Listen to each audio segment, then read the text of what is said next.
Welcome back to the deep dive. Today, we are going to try to strip away the hype from one of the buzziest and, frankly, most chaotic sectors in tech right now, generative 3D. It is a space that has been incredibly noisy lately. I mean, everyone seems to have a tool that promises the world. Extremely noisy. And, usually the conversation goes something like this. Look, I type steampunk toaster into a prompt, and boom, I have a 3D model. It feels like magic. It does.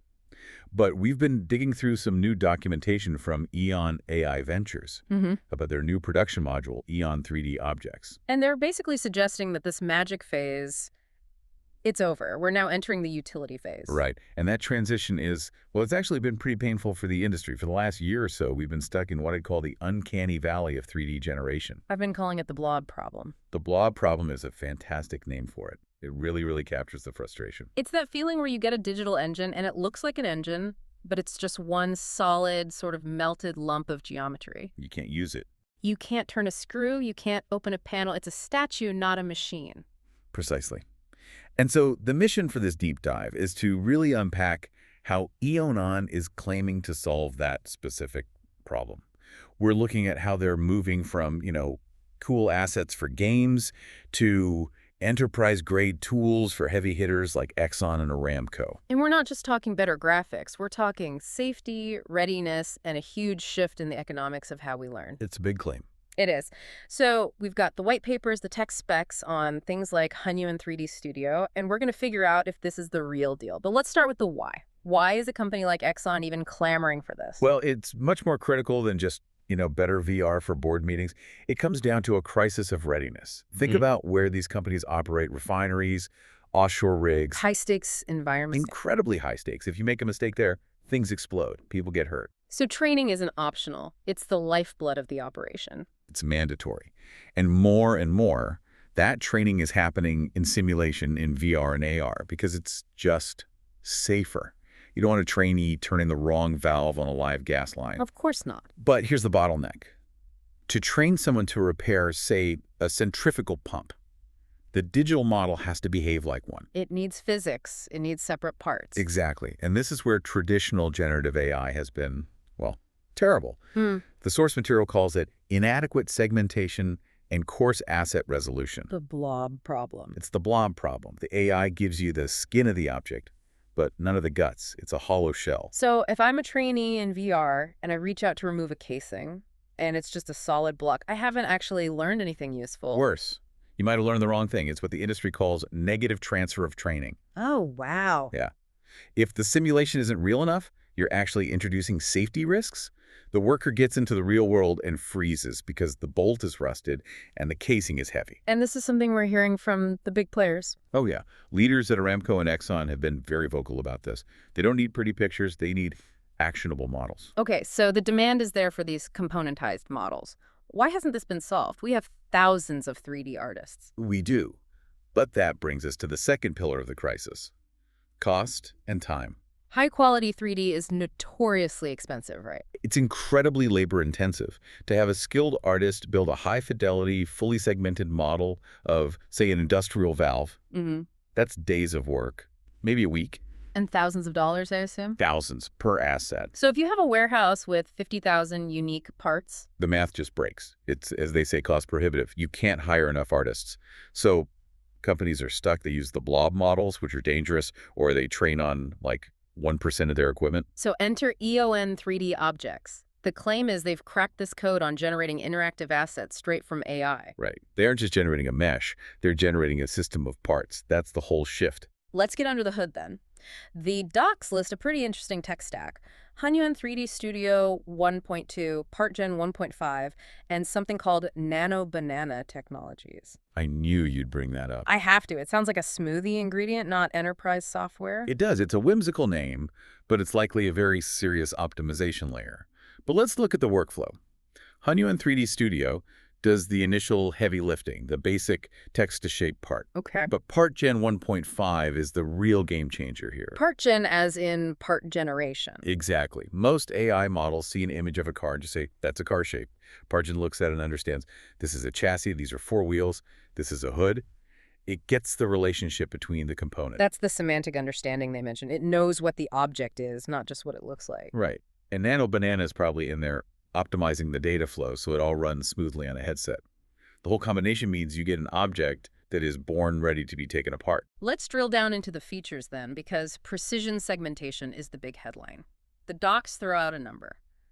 1536 cubed resolution. What does that mean for me? It's all about voxel density. Think of voxels like 3D pixels, little cubes that make up the object's volume. Okay. Most generative AI you see online right now, it tops out around 124 cubed. So this is bigger. It sounds like a small jump, but in cubic volume, it's massive. At 1024, the edges of a complex shape get fuzzy. You lose that sharp machined metal look.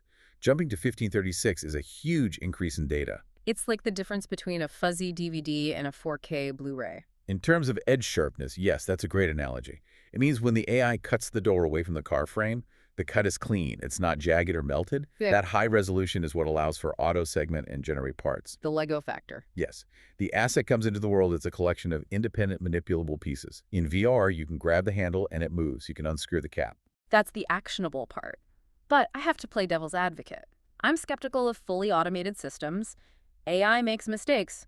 What if it decides the steering wheel is part of the roof? That is a totally valid fear, and is why the second feature, user control, is so interesting.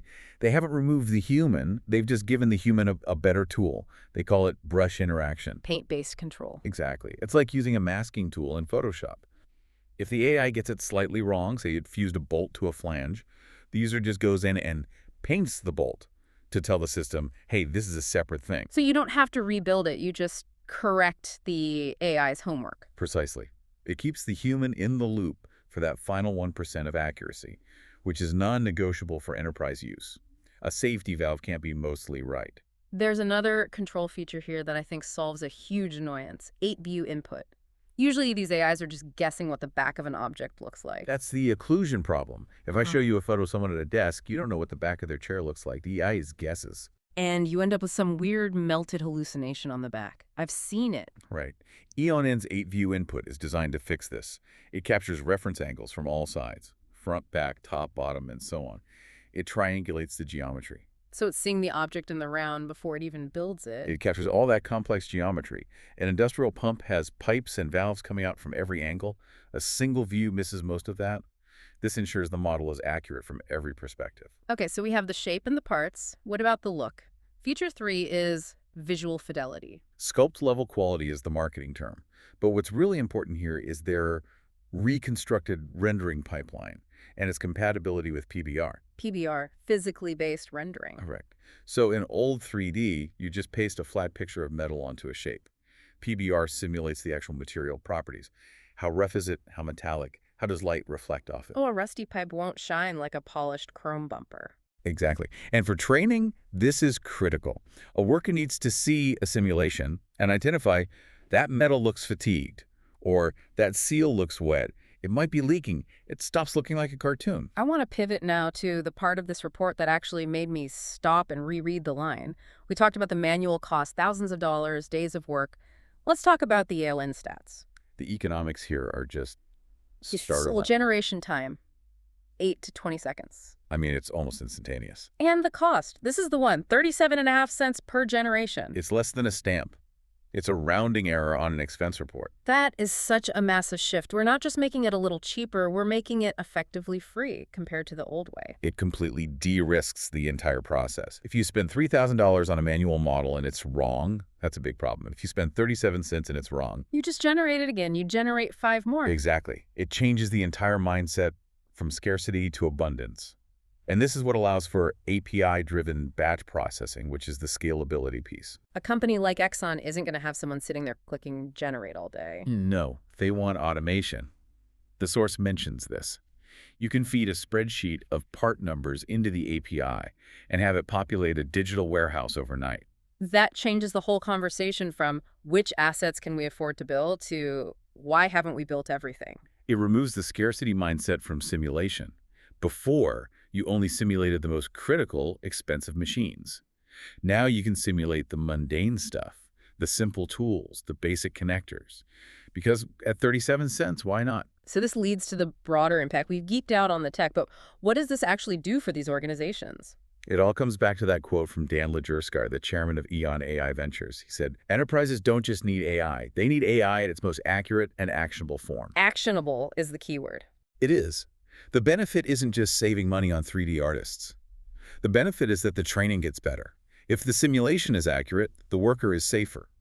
If you can practice a dangerous procedure 50 times on a digital twin that behaves like the real thing, you're going to have fewer accidents. And you can update the training instantly. That's a huge point. If a manufacturer updates a part, you don't have to wait 6 weeks for a modeling studio. You run the new photo through the system, and 20 seconds later, your training is current. It aligns the speed of training with the speed of innovation. It creates a dynamic learning environment. It's a shift away from static legacy training to real-time adaptive preparation. It really feels like we're crossing some kind of threshold here.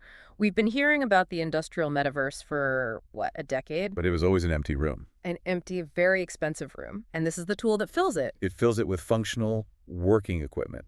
That's the difference. So as we wrap up, I want to leave our listeners with a thought. We focus on, oil rigs and big industrial machines today, but let's zoom out. Okay. If creating a perfect, fully interactive digital replica of anything costs 37 cents and takes 8 seconds, what happens to the idea of a user manual? That is the big question, isn't it? Why would I ever read a PDF again? If I buy a coffee machine or a car, shouldn't I just be able to scan a QR code and get a fully interactive 3D guide on my phone instantly? We are absolutely moving toward a world where text-to-simulation is the default way we transfer knowledge. Instead of reading how to do something, you'll just be shown interactively. The gap between this thing exists and I know how to fix it could basically just disappear. It's the democratization of technical expertise. And honestly, it's about time. It certainly is. And this seems to be one of the first tools that really delivers on that promise without the blob hangover. It's a fascinating step forward. I'm excited to see what people build with it. Thanks for joining us on the Deep Dive. Keep analyzing, keep questioning, and as always, keep learning. We'll see you on the next one. Take care, everyone.